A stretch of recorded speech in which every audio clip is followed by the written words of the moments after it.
Olá! Hoje nós vamos abordar a unidade 5, que a gente fala de amostragem. E aí vem aquela grande pergunta: o que é população em amostra, né? População, na verdade, é todo o universo daquilo que está sendo estudado.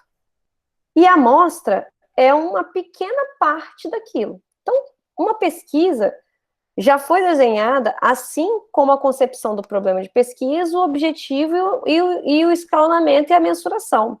Agora, como que a gente define esse processo de amostragem?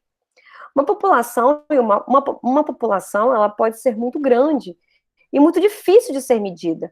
Para isso, existem as necessidades de amostra. Entretanto, uma amostra, ela tem que ser constituída de pessoas que apresentem as características específicas para solucionar aquele problema. Quanto mais correta a amostra, melhor será o resultado da pesquisa. Então, a gente tem que entender muito bem quem é a população, para a gente trazer na amostra uma amostra fiel, porque a amostragem é a única forma viável de coletar dados de pesquisa de marketing, na maioria das situações, porque é quase impossível você conseguir inferir uma população inteira. Isso, inevitavelmente, gera erros de amostragem. Claro, entretanto, os erros, com frequência, são apenas uma pequena parte dos erros totais da pesquisa. Esse não é só um erro. E eu tenho falado muito isso com vocês nas outras aulas. Se eu tenho uma população, eu vou pegar uma amostra, tá vendo? O círculo vermelho é uma parte do todo que será entrevistada. A maioria dos projetos de pesquisa objetiva obter informações sobre as características ou parâmetros de uma população. Uma população é o quê? É uma soma de todos os elementos que compartilham, presta atenção nisso, gente, algum conjunto de características comuns. Então, nós estamos falando de pesquisa de marketing no caso aqui. Então, a população são os bebedores de Coca-Cola, as pessoas que bebem Coca-Cola. Quando eu digo que a população são as pessoas que consomem o produto Coca-Cola, essas pessoas são uma soma de elementos que compartilham algo comum. O que está comum entre eles? Beber Coca-Cola. Só que o que acontece na maioria das vezes quando você é de marketing estudando pesquisa? Existe uma desassociação muito grande entre marketing e estatística. E pesquisa usa-se muito estatística. Isso, inclusive, é uma parte da estatística. E é por isso que eu preciso que você tenha a mente aberta, acima de tudo, nesse momento, para você poder compreender tudo isso que eu estou tentando ensinar. Porque a gente vai entrar muito em estatística dessa aula de agora para frente.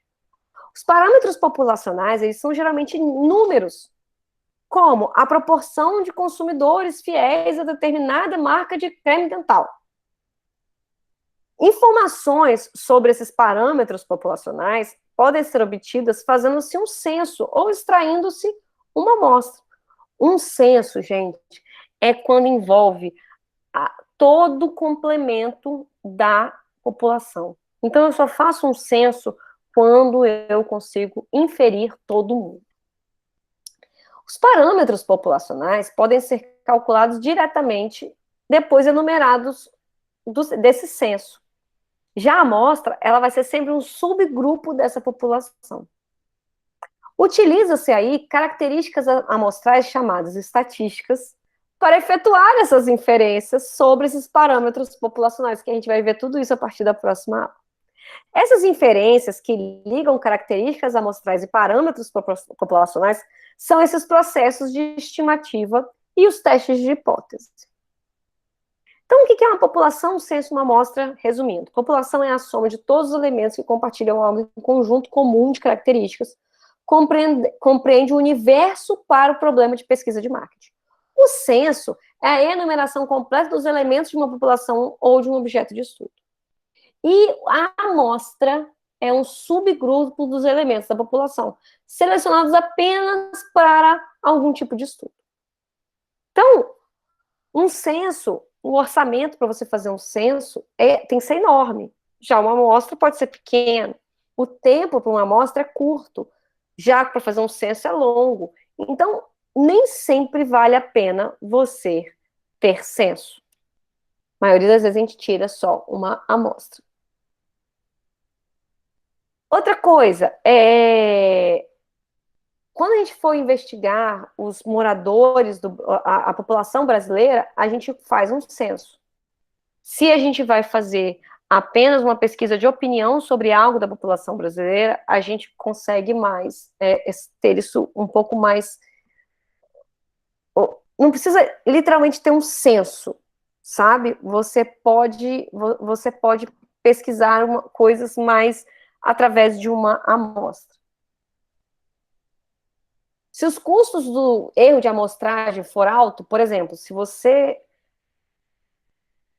a amostra, se o uso de uma amostra, ela pode inferir muitos erros, ela pode gerar muitos erros, é favorável que você use censo. Por outro lado, se tipo, não é uma coisa muito grave, não é algo que vai agravar demais dentro da empresa, se você não perguntar para todos os clientes, aí a gente sempre indica o uso de uma amostra. Então, qual é o processo de elaboração de tudo isso, né? São 5 estágios que vão ser mostrados na sequência. Esses estágios são estreitamente interrelacionados e são relevantes para todos os aspectos desse projeto de pesquisa.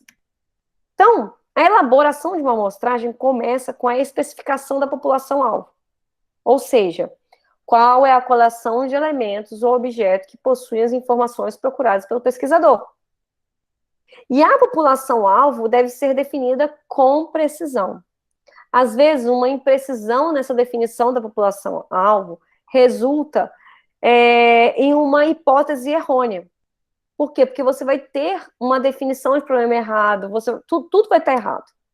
Então, primeiro você define a população-alvo. Depois você determina qual vai ser a amostra. Escolhe essas técnicas de amostragem. Aí você determina o tamanho da amostra e executa esse processo de amostragem. Uma população-alvo, ela tem que ser definida em termos de elementos, unidades amostrais. Um elemento é um objeto a qual você deseja aquelas informações. Em levantamentos, né, quando você faz levantamentos, pesquisas, o elemento normalmente é aquela pessoa que foi entrevistada. Então, uma unidade amostral é um elemento, ou seja, uma unidade contendo o elemento que está disponível. Então, mesmo que você queira inferir alguém e essa pessoa não esteja disponível, ela não é alguém importante para sua amostragem, porque ela não está disponível para responder aquilo dali. Então, vamos supor que a Revlon quisesse avaliar a resposta do consumidor de uma nova linha de batons e desejasse extrair da amostra mulheres com mais de 18 anos. É possível relacionar diretamente uma amostra de mulheres com mais de 18 anos, caso em que uma unidade amostral seria o mesmo que o elemento. Alternativamente, a unidade amostral poderia ser um domicílio. Nesse caso, domicílios seriam selecionados aleatoriamente e uma mulher com mais de 18 anos de cada residência seria escolhida para ser entrevistada. Aqui, nesse caso, a unidade amostral e o elemento da população seriam diferentes, porque a unidade amostral seriam as residências. O elemento da população é a mulher com 18 anos. Por quê? Ao invés deles saírem com uma lista de mulheres, eles estão indo com uma lista de residências para poder inferir, para poder fazer as pesquisas, porque na visão do entrevistado é mais fácil. Então, o elemento é o objeto que possui as informações, e a unidade amostral contém o elemento. Às vezes é a mesma pessoa, o elemento e a unidade amostral. Então, vamos entrar num exemplo de projeto de pesquisa aqui. A população-alvo, por exemplo, para um projeto de fidelização de uma loja de departamento, foi definida da seguinte forma. Elementos: chefes de família, homens ou mulheres, responsáveis pela maioria parte das compras em lojas de departamento. Unidades amostrais, residências. A extensão, né, aonde eu vou, área metropolitana de Atlanta. Período, outubro de 2016. Definir essa população-alvo nem sempre é tão fácil como naquele exemplo. Se a gente for analisar um projeto de pesquisa de mercado para avaliar a resposta do consumidor, por exemplo, de uma marca de colônia masculina, quem iria constituir essa população-alvo? Todos os homens? Homens que usam uma água de colônia durante o mês passado? Homem com 17 anos ou mais? Algumas mulheres também compram algo de colônia para o marido. Então, será que essas mulheres deveriam ser incluídas? Essas e outras questões semelhantes precisam ser resolvidas muito antes sobre essa população-alvo. E aí, na sequência, a definição desse arcabouço amostral. O arcabouço amostral é uma representação dos elementos da população-alvo, que consiste em quê? Em uma lista, um conjunto de instruções para identificar essa população-alvo.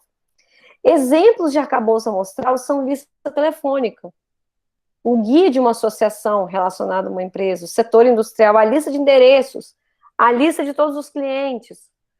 Quando não for possível compilar uma lista, pelo menos algumas instruções para a identificação dessa população-alvo devem ser especificadas. Por exemplo, você vai...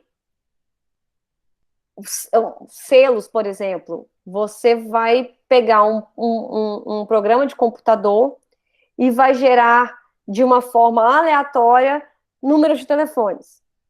E vai pegar e vai ligar para essas pessoas porque elas querem saber se elas comprariam selos. Ah, você ainda compra selo? Ah, não, tá, tudo bem. Frequentemente, é possível você obter listas. E essas listas, às vezes, ajudam você a fazer pesquisas sobre opiniões. Por exemplo, quero saber a opinião sobre o presidente da República. Em alguns casos, a discrepância entre população e o arcabouço amostral é pequena, mas na maioria dos casos é muito difícil você pegar esse arcabouço. Porque quando você usa lista telefônica, quando você usa lista de residências, quando você usa lista das famílias que estão cadastradas no posto de saúde, você tem um arcabouço amostral que ele pode ser falho. Por quê? Porque muitas vezes essa coleta desses dados, você não vai conseguir pegar todo mundo. E aí a determinação do tamanho da amostra. Para você determinar essa determinação do tamanho da amostra, você tem que primeiro entender a importância da decisão, a natureza da pesquisa, o número de variáveis, a natureza as naturezas dessa análise. Então, o tamanho da amostra é algo muito particular. Por quê? Quanto maior a amostra, mais fiel será o grau de precisão. Quanto maior a amostra, menor será o desvio padrão da média. E desvio padrão nós vamos falar mais lá na frente. Eu não quero atrapalhar vocês agora falando de desvio padrão. A natureza dessa pesquisa também tem um impacto. Para projetos de pesquisa, por exemplo, exploratória, com uma pesquisa que vai ser qualitativa, ou seja, você vai perguntar para pessoas coisas, perguntas abertas, vai perguntar vários tipos de perguntas, é importante que essa amostra seja pequena. Porque como que você vai analisar tudo isso? Mas se eu vou fazer uma pesquisa de questionário com perguntas fechadas, a minha amostra já pode ser maior. Outra coisa que depende é como que essa pesquisa vai chegar na mão das pessoas. Se vai ser uma pesquisa que eu vou depender de uma pessoa na rua, ou vai ser uma pesquisa que vai ser muito específica, com perguntas fechadas e muitas perguntas, e é importante que você tenha grupos maiores para você eliminar o erro. Então, aqui tem mais ou menos uma média, tá, gente? Do tipo de estudo, do tamanho mínimo, a abrangência média, mas isso daqui, gente, não é regra. Isso daqui é apenas um exemplo. E aí, a execução desse processo de amostragem. Dentro dessa execução de processo de amostragem, existe uma especificação detalhada de como serão implementadas as decisões sobre população, o arcabouço amostral e tudo isso. Primeiro de tudo, devemos especificar os procedimentos, tá? Para a gente começar a fazer isso. E aí que eu tenho um exemplo, tá? Do Departamento de Turismo telefona para os jovens aniversariantes. Em 2016, a população da Flórida, né, ele estava com um problema, e eles definiram que a pessoa tinha que ter 25 anos ou mais, viver na Flórida, ser morador da Flórida pelo menos 2 anos, ter habilitação de motorista, E aí, para isso, ele definiu que a população-alvo era adultos que satisfazem as 4 qualificações, ou seja, elemento, tem que ter um telefone ativo, está no estado da Flórida e durante o período da pesquisa. O arcabouço amostral, programa de computador para gerar o número de telefones aleatórios. Lembra que eu falei como é que vai gerar esse... Ele vai pegar um programa de computador que vai gerar números aleatórios e simplesmente isso vai ser o arcabouço amostral dele. A técnica de amostragem vai ser uma amostragem estratificada, ou seja, ele vai tirar um extrato do que é a população da Flórida e vai tentar, através da amostragem, fazer com que seja mais fiel possível. Então, se na Flórida eu tenho X homens brancos, eu tenho que, dentro da minha amostragem, X pessoas têm que ser brancos. Se tem Y negros tem que estar dentro dessa amostra, ok? Eu tenho que trazer um extrato real do que é amostragem estratificada, é quando eu tiro o extrato real daquela população. O tamanho da amostra eles definiram como 868. Então, se você ligou aleatoriamente para alguém e aquela pessoa não se enquadra, você desliga o telefone e liga para outro. E a alocação da amostra entre os estratos, né? Utilização da descagem aleatória, computadorizada, lista de todos os membros de domicílios, utilizando sempre um método de aniversário mais próximo. Então, gente, um processo de uma elaboração de uma amostragem adequado determinou, por exemplo, que esse Departamento de Turismo da Flórida teve um valioso conhecimento sobre o comportamento de viagens dos residentes. Então, aqui eu tenho as técnicas de amostragem. Ela pode ser probabilística ou não probabilística. E aí, o ideal é que ela seja sempre probabilística, ou seja, que a probabilidade de ser fiel é maior. A não probabilística é aquela por conveniência, vou pegar aquelas pessoas, vou perguntar por julgamento, eu julgo talvez essas pessoas por cotas, amostragem bola de neve, amostragem bola, você tira, vou fazer vou sortear uma pessoa aqui agora, ok? E a probabilística são todas as outras, mas eu não vou falar disso na aula de hoje, porque isso daqui não está focado para a aula de hoje. Eu agradeço você que está aí do outro lado. Vamos ter a próxima aula, e se você tiver alguma dúvida do que eu estou falando, por favor, deixe nos comentários. Obrigada, até a próxima.